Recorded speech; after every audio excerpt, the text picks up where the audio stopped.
Hey everyone, welcome back to the channel. Today we're diving deep into the rich tapestry of religions found in House of the Dragon and Game of Thrones.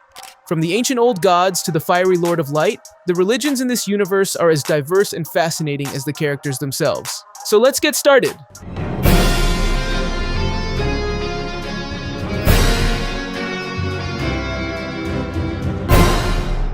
Let's kick things off with the old gods of Westeros. Thousands of years ago, the children of the forest, also known as the first inhabitants of Westeros, worshipped these gods. They had some unique practices like carving faces into weirwood trees, making these trees sacred. The old gods are nameless and numerous, with the free folk beyond the wall believing these gods exist in rocks, streams, trees, and all living beings. About 12,000 years ago, the first men arrived from the eastern continent, bringing conflict as they started cutting down the weirwood trees. After a prolonged struggle, a pact of mutual peace was made, with the first men promising never to harm the sacred weirwoods again. Over time, the first men began to worship the old gods as well. The old gods' worship remained strong until the Andals invaded Westeros around 6,000 years ago, bringing with them the faith of the Seven. This new religion spread quickly, but the old gods retained a stronghold in the north, where most of the first men settled after the Andals took over much of the continent. Today, worship of the old gods is mostly confined to the north. Worshippers of the old gods don't have elaborate ceremonies or holy texts. Instead, they practice quiet contemplation in Godswood's small forested areas within castles, centered on the sacred weirwood trees. Oaths and promises sworn before these trees are considered binding. The only ceremony is during marriage, where the bride seeks the blessing of the gods before a weirwood tree. This religion has few demands, making it less structured than others. Next up, we have the Lord of Light, also known as R'hllor, the Red God, the Heart of Fire, and the God of Flame and Shadow. Widely worshipped on the continent of Essos, followers believe the Lord of Light provides light, heat, and life, while his eternal enemy, the Great Other, represents darkness, ice, and death. Fanatical followers of the Lord of Light view all other gods as demons and false idols that must be destroyed. They believe in prophecies and visions communicated through flames, often involving fire in their rituals, from simple bonfires to extreme sacrifices, such as burning non-believers alive. Red priests lead this religion, conducting nightly bonfires and prayers asking the Lord of Light to bring back the dawn. A common prayer is, "The night is dark and full of terrors," followed by, "Lord, cast your light upon us." Lord, cast your light upon us. Their holy texts state that the current world is hell, but the Lord of Light will save his followers from this darkness. Many believe in the coming of a chosen warrior known as the Prince that was promised to combat the darkness.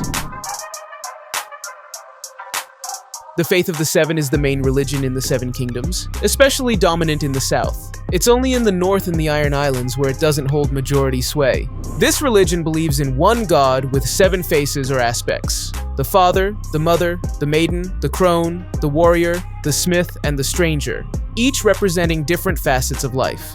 Originating in Andalos over 6,000 years ago, the faith spread to Westeros with the Andal invasion.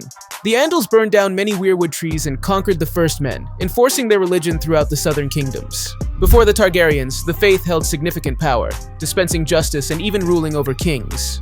Although the Targaryens curtailed some of this power, the faith remained integral to Westerosi customs. The faith is based on holy texts like the Seven-Pointed Star and complex social rules. Its temples, called septs, are 7-sided buildings dedicated to the 7 aspects of the god. The faith condemns practices like homosexuality and incest, with the exception of House Targaryen, who are allowed to marry within the family to keep their bloodline pure. The Many-Faced God, or Death, is worshipped by the Faceless Men, a mysterious cult of assassins based in the House of Black and White in Bravos. They believe that Death is the only true God, worshipped unknowingly by all religions under different names. The Faceless Men see their assassinations as carrying out the will of the Many-Faced God, offering death as a gift to end suffering.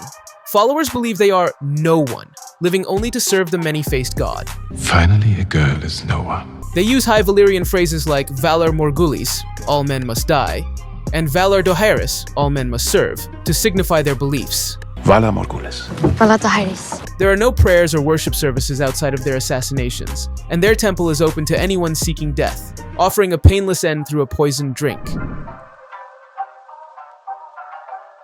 The Great Stallion is the horse god worshipped by the Dothraki, mirroring the importance of horses in their culture. The Dothraki acknowledge other supernatural beings but believe the Great Stallion is the strongest god. They see the stars as the fiery eyes of the great stallion and believe their souls will ride with their ancestors in the Nightlands if their bodies are properly burned. The Dothraki believe in a prophesied leader, the stallion who mounts the world, who will unite all Dothraki into one Khalasar to conquer the world. Their religion has no restrictions on pillaging, killing, enslaving, or raping, unlike most others. The closest thing to a priesthood are the widows of deceased Khals, who conduct rituals and interpret omens in Vaes Dothrak, the only city of the Dothraki. The drowned god is worshipped on the Iron Islands. The Ironborn believe killing enemies in battle is a deeply religious act, and youths aren't considered men until they've killed their first enemy. They believe it's better to take possessions by force rather than trade for them, justifying the Ironborn's practices of piracy and raiding. The drowned god is locked in eternal struggle against the storm god, who constantly sends storms to wreck Ironborn ships.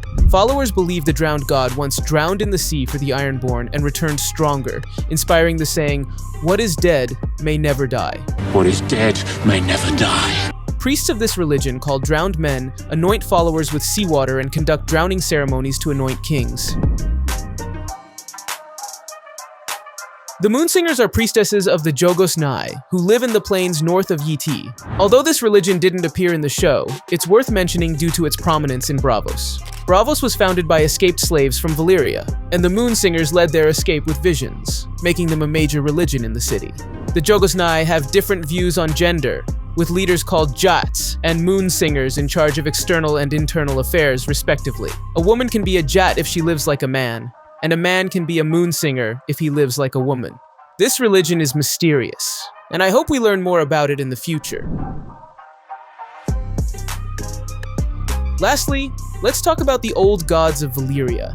This religion believed in several gods, including Balerion, Meraxes, and Vhagar. Practiced by the Valyrians for thousands of years, it declined after the doom of Valyria. House Targaryen abandoned it when Aegon the Conqueror and his sisters converted to the faith of the Seven. One known practice was during weddings, where the bride and groom would cut their hands and lips with dragonglass, mixing their blood.